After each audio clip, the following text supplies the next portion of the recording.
Hello everyone. For this practice, we're going to continue with prosperity, preparing ourselves for the springtime that is coming very soon. So, wintertime, we spent time in hibernation, getting to know ourselves, meditating. This particular winter was quite intense when it comes to self-reflection, meditation, and overall getting clear about what kind of future do we want for ourselves as an individual, for our family, and as well as a community and the planet. Because this spring and summer is really a time of applying action and courage and enthusiasm to these ideas that we've sort of cultivated, hopefully, during the winter months. So this winter time is actually a real alchemical experience on the planet where we can really reinvent ourselves from the sort of internal place. Because, with changes moving forward, crises that always is, we're not going back to what was, okay? It's the new normal, and we're going to have to be very clear about what we will put up with, okay, and what vision do we have of for humanity, okay, and really giving fuel to the vision, which is, enthusiasm, courage, or creativity, or sharing something, or developing something. So we're going to use this prosperity, which we've been doing for some time, to really just open up not only the radiant body, but also the whole auric field, so that we can really start to really attract, right, really magnetize into our reality this spring and summer opportunities that can really help us to get into our family, ourselves, even just create these sort of vibrations for humanity, where we can start to get more alchemical, masterful, right? To get more clear in the mind, to get more purposeful, right? And then that doesn't necessarily mean driven or determined. It can actually be very relaxed and peaceful, okay? But moving forward, there's so much shifting, and there's so much sort of alterations and reformations, and sort of systematic reconfigurations that are wanting to happen.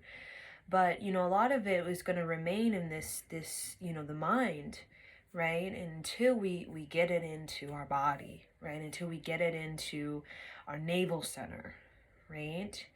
And this summer and spring is a lot about getting these beautiful ideas that we all have, because we're all kind of unlocking and unblocking and really opening to this sort of universe, right? As we're moving forward on this planet, and we're going to be asked to kind of get these ideas into the navel point, right? Because as these systems are shaky, so many systems on this planet seem shaky, and that's really the Mother Gaia, or the universe, or just the natural evolution or progression of ourselves, just saying that it's time to with that shakiness, it's time for reinvention, right? And it can be subtle, it can be drastic. Usually it's we as human beings work better in subtlety than overnight, right? Because we human beings, we have a lot of fear of death on this planet. So we have a lot of fear of change. We have a lot of fear of being uncomfortable, right? Of letting go of attachments and way things were. So when you have a lot of fear of death, you also become very stubborn as a human species, right? Because death is just implying about major change, right? So, we, an important sort of life lesson, and an important sort of vision for humans' evolution has a lot to do with the spiritual and emotional maturity. And that's something that, we're all trying to give awareness to, because we can give awareness all day long to this technology, this, that thing, and all these things. But, a part of our downfall in our ancient history, in other planetary systems, also this was their downfall as well. When we think of like the Greys and like the Martians and stuff like that, is, they gave too much emphasis to their technology, and they didn't give enough emphasis to their emotional and spiritual maturity, right? And that became a downfall, is because you can't really navigate these dimensions purely with technology. You need to be balanced. Okay, you need to have a balance between the masculine and the feminine part of yourself. And people who were very, very able, to travel through these dimensions, we'll say, or travel through the universe, was like Einstein, Tesla, perfect examples. They weren't just this masculine, force that just wants to control everything, and this real kind of, authoritative, type of power seeking, whatever, type of, they were very balanced. Einstein and Tesla, they both had a very, very developed emotional and spiritual body, as well as a scientific, rational mind. And that's why their spirit was able to go beyond these barriers, these limitations that our technology cannot. Our technology is going to one day hit a wall where we're not going to be able to beat our way into these barriers and these limitations, because a lot of it's going to have to do. And I think that the real lesson for humanity is not so much about, okay, we can go the technology, we've been there, done that, we definitely know about technology, this isn't our first rodeo. Okay, I think the real lesson is about the emotional and the spiritual maturity that we don't leave behind. Okay, very, very important, because we can, and we have, and other species have, and are finding themselves you kind of cheating their way through dimensions, right? It's like your scientific mind can get you very far, but it starts to become like a cheat, because you're not actually really learning your life lessons. It's almost like you're going to school, let's say you're in the 8th grade, and you always show up to English class, but you never show up to science class or algebra class, right? But you pass. I don't know how, but you pass, and you keep going to these levels, but you just kind of don't really participate in the fullness of what the universe is trying to teach you, so you can be well-rounded, right? So then you become heavy loaded. And what we're seeing is, like in other species like Martians, Greys, that they're so heavy loaded. Yeah, they're so good at this, but then they're so poor at that. They're so poor at compassion. They're so poor in all these areas that they think they can compensate by being super good at this. But the universe is like, no, no, no. That mastery is more well-rounded, right? It's not, you're really good at this and you try to compensate, for these other areas that you are very poor at. So we're going to come to a barrier. And I think a lot of, when we think about elites, Martians, I like to say, going all the way to ancient, history of Atlantis, and Mars is a planet that we know in our future, but we also know in our remote past. Okay, it's actually, I always say it's the older sister to Earth, except it's a very masculine sister, we'll say, right? Very very masculine, and very logical, and considered the great grandfathers of the Greys, which the Greys are so logical, have such a poor emotional and spiritual body that they feel absolutely no empathy, compassion, or unconditional love, and that's why they're trapped. And if they go extinct, they're going to have to recycle and basically start all over again, because when you become so logical, and you get so stubborn in that way, you move forward, but it's like you're cheating yourself, you're lying to yourself, right? But if you have no emotional body, no spiritual body, you have no voice of reason, right? You have no divine connection to tell you, hey, don't go there, don't keep doing this, don't keep doing this. It's all gonna fall, it's not gonna work out, you're not actually really doing it. It's like you're lying to yourself, right? There's a thing of fake it till you make it, and then there's just straight up just faking it, you know? So, part of, moving, we have the technologies on the planet, the pyramids and all these stuff.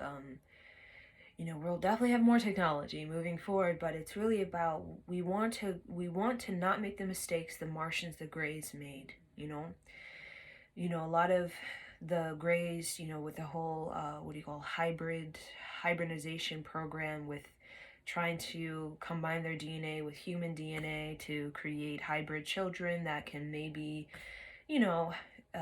reverse engineer their that place in their history where they completely just shut down their emotional and spiritual, so that they can be more spiritual and emotional, so they can actually authentically grow, because you need both. It's like the Greys, they went so far out and away from their emotional and spiritual body that it's like now they're so far away that it's like they can't go anywhere. They're like the spirit, the divine, God, Brahman won't let them go any far until they integrate their emotional spiritual body, right? So no matter how many laws they break or how many wonderful technologies they discover, they're hitting a wall, because they have to have the emotional and spiritual body, right? The divine within them. So, that's why human beings are so special, because, our whole sort of foundation of this planet, and originally, in the original, expression of ourselves as human beings, is we're very much about our connection to the divine. We're very much about prayer. We're very much about ceremony or ritual or blessings or healings or bowing or, practices of, connecting to love, right? This is our most original, authentic expression of being a human being. And of course, there's so much interference has kind of confused us about who we are and what the divine is. And divine is kind of full of conflict and then wars and, all this kind of chaos, right?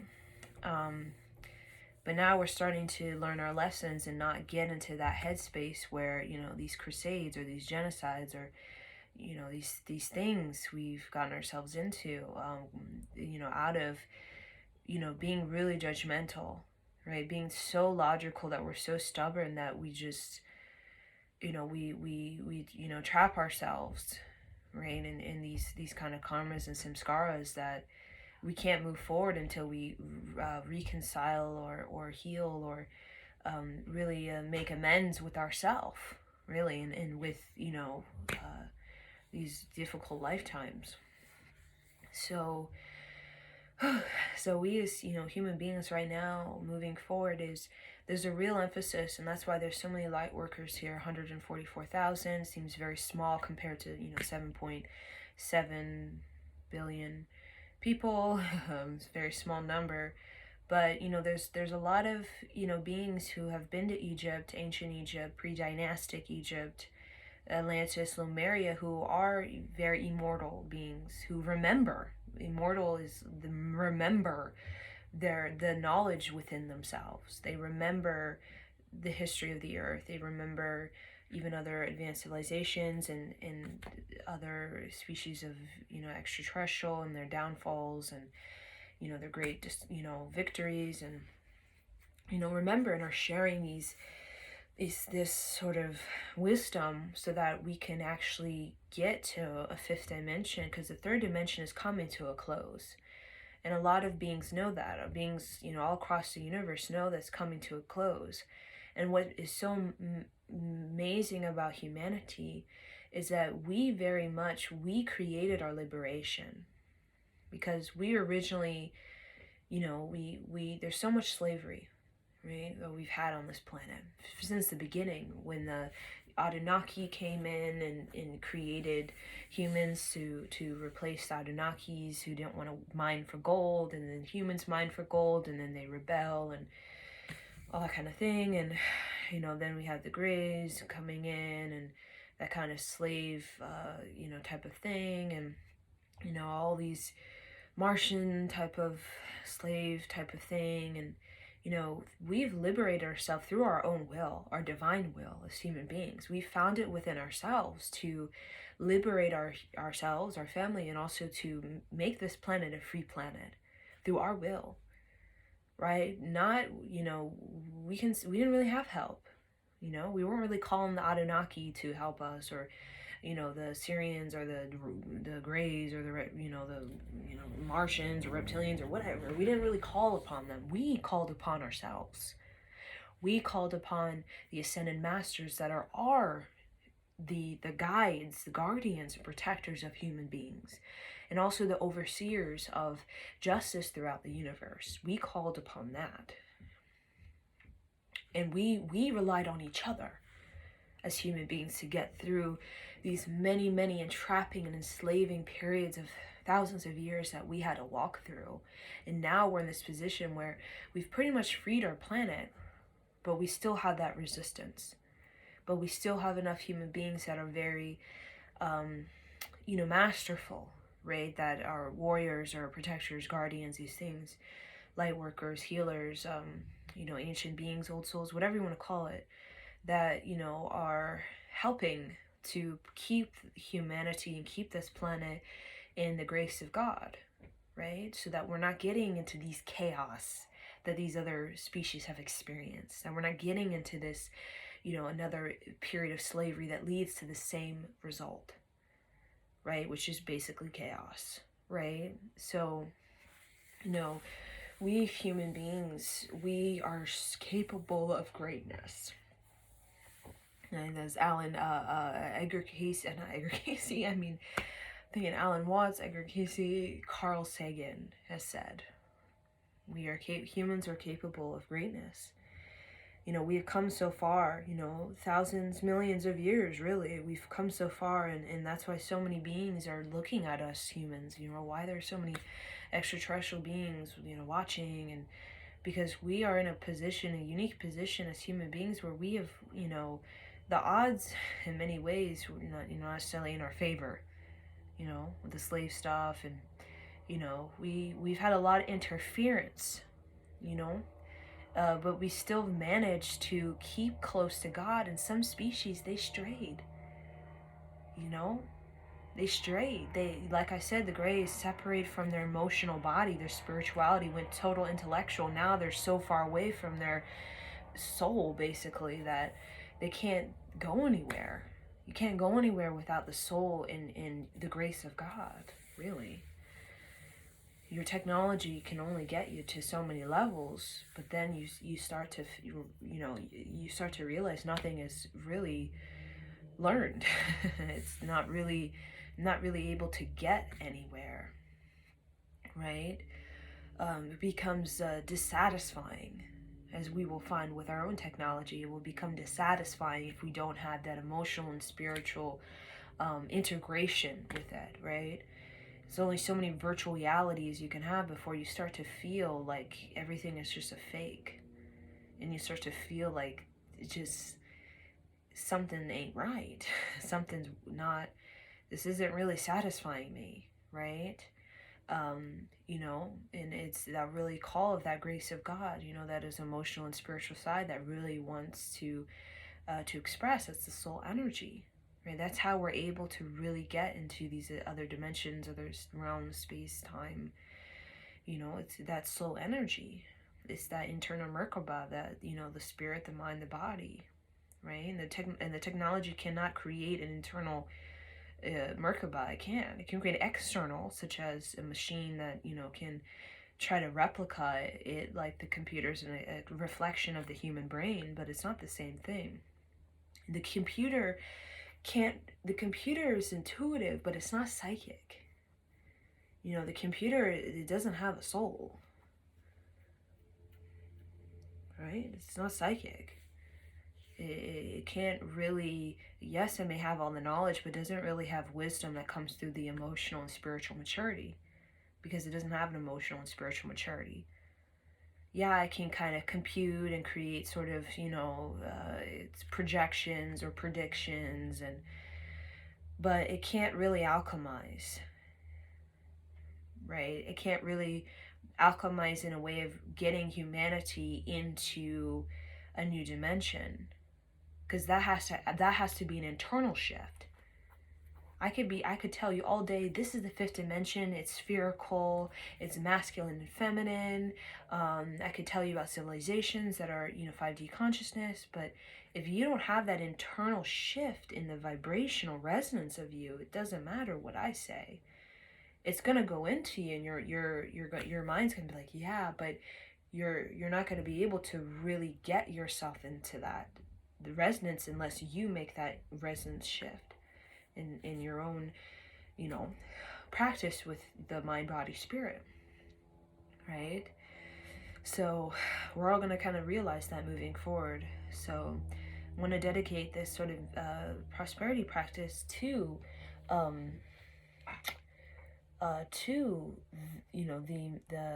Merkaba, and remembrance of what we really came here to do. Okay, we can forget and just think, oh, it's the technology, and we'll just give our energy to that. And we really want to learn about, yes, it's fine to have technology external, but we also need to have an emotional and spiritual maturity that's either is matching it better, right? And I think that's what's going to make the difference between, are we going to repeat the same things of our past, ancient past, other species that have karma associated with us, or are we going to be able to get into a complete new cycle, which we can get into a complete new 26,000 year cycle that is not like any cycle we've ever been in. But we have to decide as human beings, not as extraterrestrials, or relying on them, not relying on the government or whatever it is. We have to decide ourselves, our family, our community, and larger thing, the vision. The vision we have for ourselves. Because, the planet 3D, third dimensional reality that we know is coming to a close.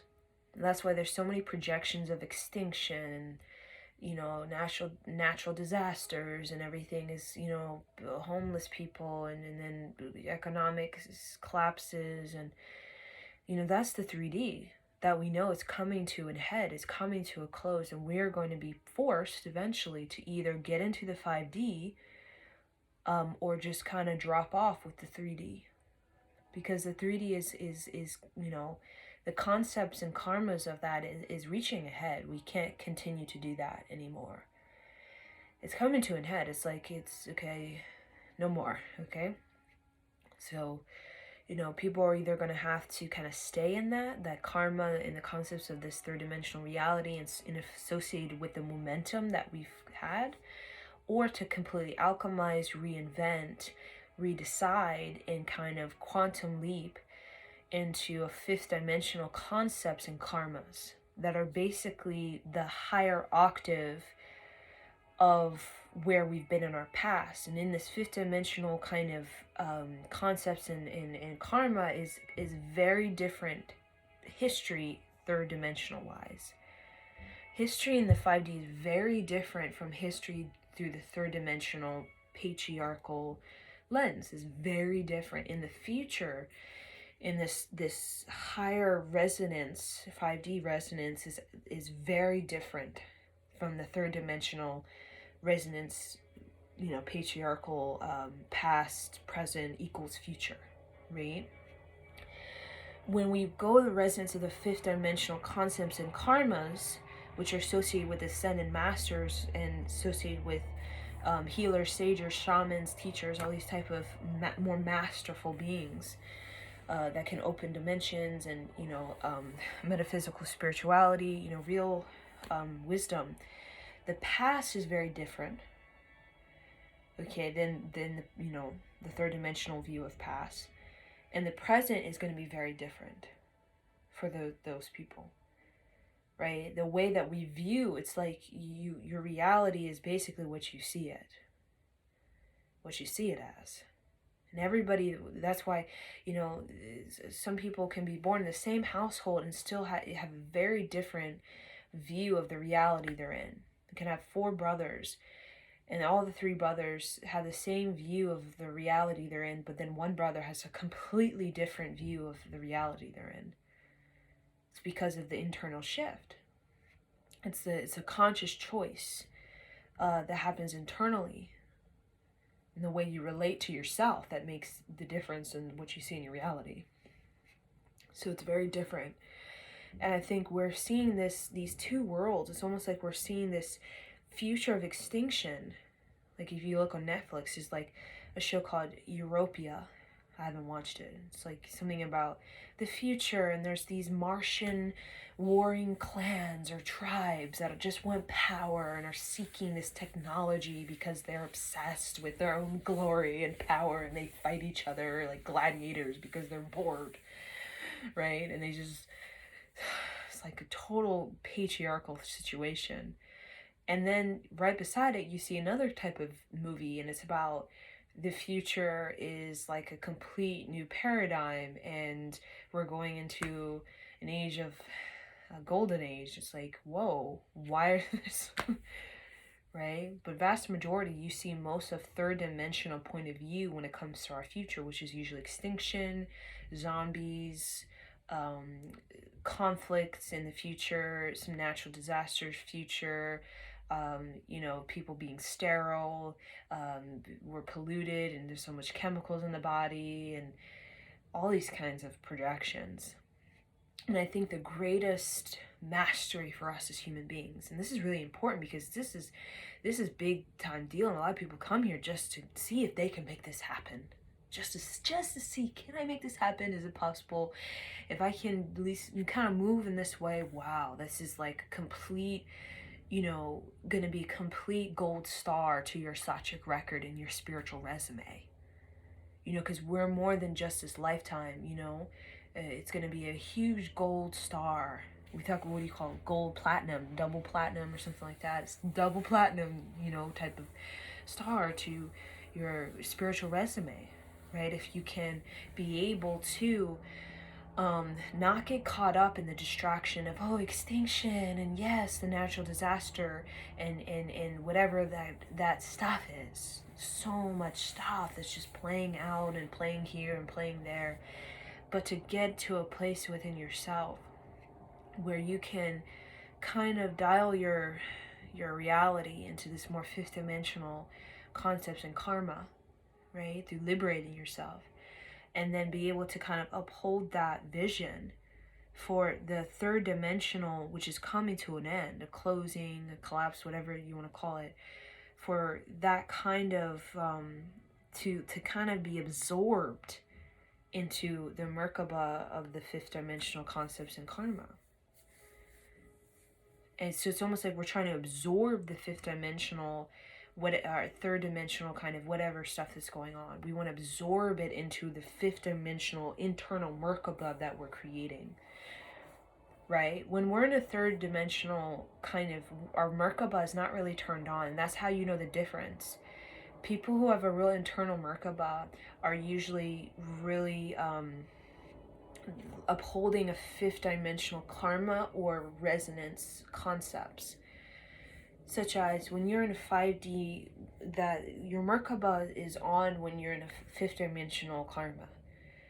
3rd dimensional, you have the Merkaba, but a lot of times it's like pyramids. It's there, but it's not really turned on, right? It's not turned on.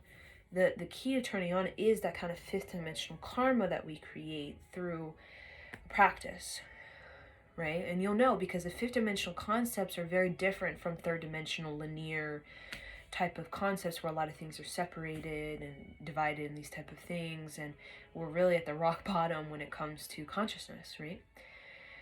It's very different concepts that you're working with when it comes to reality and your relationship with it. You become a lot more masterful right? It's not happening to you, it's happening for you. You start to see that it's in me in the projections coming out, not it's coming in me and I just kind of, just it's coming at me and I don't even know what to do. It's in me coming out, right? So if we can hold, hold that fifth dimensional concept of karma, and the karma of it is like you're creating a sort of you're gaining merit in these kind of teachings of alchemy or prosperity or creativity, right? Like creating momentum of like painting, right? You paint every day for 5 years, or you've been doing that a while, right? That you carry a real strong it's like it becomes a real strong tool, right? Or methodology in your mind that helps you to make better decisions, become wise. So we want to absorb the rubble of the third dimension into that fifth dimensional Merkaba, right, which is turned on now. And we want to basically, we have the possibility in the internal Merkaba to basically take any rubble, any whatever, disease or dysfunctionality, and we can actually, we can transform it. We can transform everything. Energy cannot be created nor destroyed. It's constantly can be transformed through the intention, right? And I think this is a real mind practice. The fifth dimension works a lot with the mind. It works with the limitations in the mind, and it works through breaking through the limitations in the mind. And it also works with love is the kind of anchor that helps you to make these breakthroughs. And that's why everyone who's in this fifth dimensional turning on their Merkaba type of thing, it's always love. That really is the fifth dimensional resonance, is this great unconditional love for self and for other, and that really opens up the limitless being, and it starts to really open up the capability, right, like Christ consciousness, to be able to transform, right? And it's very possible. It's just there's something we have to work with the mind with it. The thing is, if our mind is in balance, it's very hard to uphold this. If we're just in this technology Martian logic mind, we're going to be too imbalanced to be able to uphold a miraculous mind, because a miraculous mind is going to require balance within the mind, within logic and art. It's going to have to require a non-judgment. It's going to have to require that we release resistance and relax. And it's also going to have to require sort of accountability and authenticity and integrity, right? So a lot of the people are just trying to do the technology. They want to get to Mars or whatever, these elite groups, or because they want to have some kind of control so they can keep their power going or whatever it is. It's not really going to go anywhere outside this third dimension, because they're not developing spiritually and emotionally. It's like, yeah, they may have some kind of third dimensional hold, but they're kind of bound to that, and they're kind of going to repeat it until they learn the lessons. Because the one thing about the laws of the universe is you have to learn your lessons, right?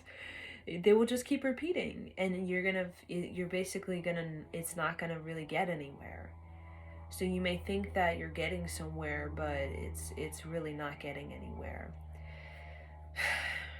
Because the universe will always find ways to support your growth and evolution. And the thing is, the universe comes from a place of integrity. It doesn't come a place from your deception, your delusion with yourself. The universe is like, can see right through your delusion, or God will say, can see right through your delusions, your obsessions, your power seeking. It knows if you're worthy or not. You are always worthy, but it knows, to be worthy to have something, you have to deserve it. Right? You have to deserve it. You have to earn it. right? And that's the universe is saying of you have to develop some kind of integrity with yourself, kind of authenticity with yourself. You can't just deceive and do delusions all the way to whatever you think you're going. The universe, God, is like, oh no, right? Because there's balance and order to this universe, right? And everything, the universe, God wants to bring everything back into this love. Things pull out away from love, like the grays pulled away from their heart and soul. But the universe is like, yeah, that's fine. You could do that for a while, but you're going to have to come back and you're going to have to integrate all of these love in this soul stuff that you've completely rejected. You're going to have to come back and you're going to have to do that work with your heart and your soul. So yeah, you can go as far out as you go, but as far as you go is the amount of work it's going to take for you to integrate and do the work for your heart and soul.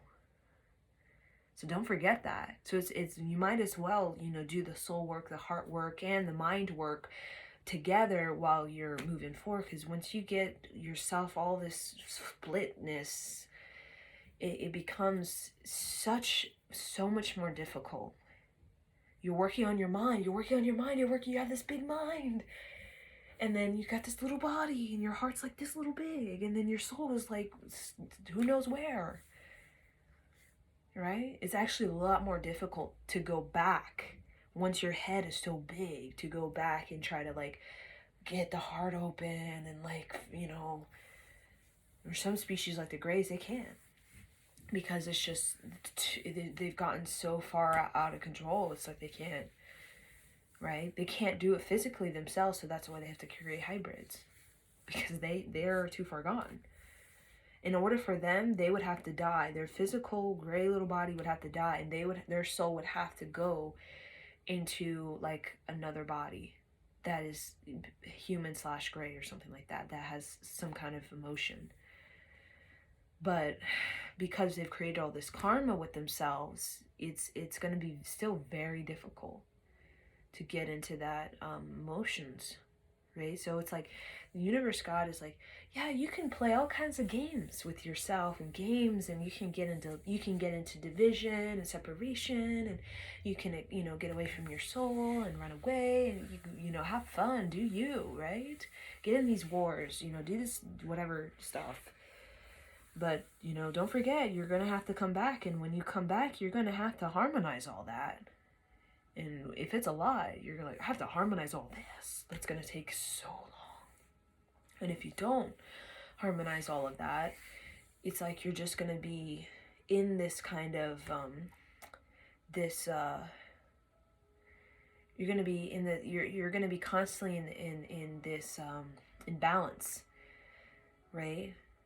So with life, with God, and creation, it's like, yeah, we'll go through imbalances, but we also go into balances, right?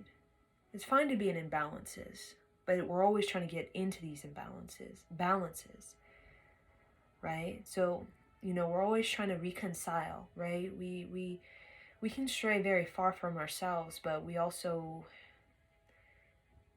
as far as we go is how hard it is to get back, right? And we do that, in lifetimes. We forget, we have amnesia, we do these certain things, and we have to reap those karmas, and, we have to, but I think with us, because we've been around the block, at least 1-2 times with civilizations, I think moving forward, we really want to create a future of technology, an Aquarian age, where we are actually, we are liberated, sovereign, because that's the one thing about human beings is we are sovereign. We've worked hard to get our sovereignty. It wasn't easy over thousands of years, and still it's being challenged even now after thousands of years of it. But we're pretty good at it now because we have a spiritual mastery. And that's kind of the lesson moving forward is, we want to create more ascended masters on this planet. There's so many, thousands. Maybe not millions or billions, right? But there's, thousands. And we have the opportunity with this Aquarian age to support more, ascended masters. who this Aquarian age can actually be a really wonderful place. Third dimension moving to fifth dimension, where it's not just about going to space and Mars and all these, space voyages. It's also about, human beings understanding the law of attraction, understanding how to manifest, understanding how to heal, how to grow, how to be sovereign, how to clear karmas. I mean, there's so much that could be learned in this lifetime, right? That's why so many souls and beings want to come here, because to gain the teachings of ascended master, and to have that potential to really work on that, and to gain some kind of merit, or some kind of some kind of achievements in that, is really, is very special. It's very unique, because this time will never be again, and we're going to move forward, and this time is never going to be again. Once we get a certain time, 2050 or even 2030, it's very different, and we have to decide which type of experience of this earth do we want to have. Because we can continue to go on that real heavy duty patriarchal, which is extinction, all this control, and it's like slave stuff. And then we could also go into a more patriarchal matriarchal, which is more of a reconciliation and more of a clearing of karma, and creating new institutional systematic changes. But we think like, oh, it's too far gone, the population, and some areas it's like, whoa, the population seems very high, like India and some places Africa and some places China. There's billions of people, not millions, billions. And when we think about how we'll be able, right? And I think there's so much different timelines, different dimensions that are coming together, opening and closing, and it's very hard to predict, like psychically really predict. I mean, yes, certain things, but because so many timelines, so many dimensions are opening and closing, and sort of refashioning, and kind of emerging or infusing, or converging, it's like, it's a lot. There's a lot of different levels of work that's happening on this planet, different levels of work. So, where you're at, your level of work could be different from where, someone else is at, because there's so many different levels of work that people are doing.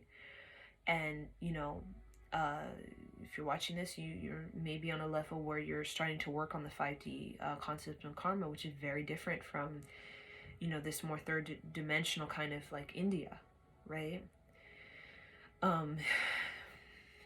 There's like so much of this, spiritual awakening, right? But then there's also so much third dimensional like turmoil that's going on, right?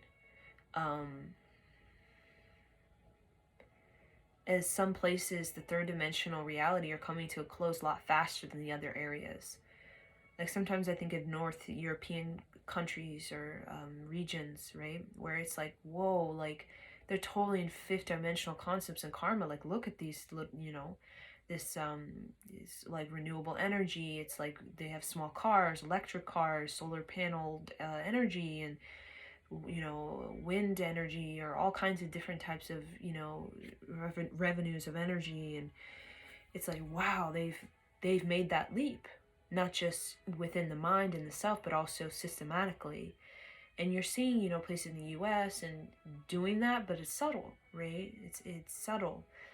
But then some areas, it's really heavy, right? It's really heavy because, there's a lot of, it's collapsing, right? That third dimensional under their feet is collapsing. And they're going to have to change rapidly, right? And the change is going to bring about a lot of difficulty, right? And we've all, in many lifetimes, we've been in both. We've been in, like, it's been more subtle and in smooth sailing, and then it's been really, really difficult. right? Depending on the region that we're in and the kind of karma, right, that is associated with that region, right? And you know, for example, India is you know is a land that has really, you know, India, Middle East has been a region that's really been bringing a lot of sovereignty to this earth. And I'm talking about thousands of years in our, you know, history, right? You know, they've been, a lot of warriors have come from the Middle East, India, right? There are a lot of ascended masters, a lot of spiritual teachers that come there, have been there, right? So a lot of these regions, they've been upholding a sovereignty for the entire planet in ancient past times, when we've had a lot of, you know, dealings with, you know, being out of integrity, you know, and somebody has to be the voice of reason, right? So, you know, there's so many different types of agendas, timelines, you know, dimensions that are playing out. And I think the overall vision, right, that brings us all together is this love. Right? It's love. It's very simple, but it's very complete. Okay, it's simple, but yet it's complete. Okay, you know, logic is, you know, it's not complete. Okay, it's incomplete. It's incomplete understanding. Emotions is incomplete understanding. Love is complete understanding, because love can be logical and emotional. Love can be pain and great joy, right? It's complete. It's a complete understanding of one's life, and you know, it's the Merkaba. It's the complete Merkaba love. So, enough talking. So.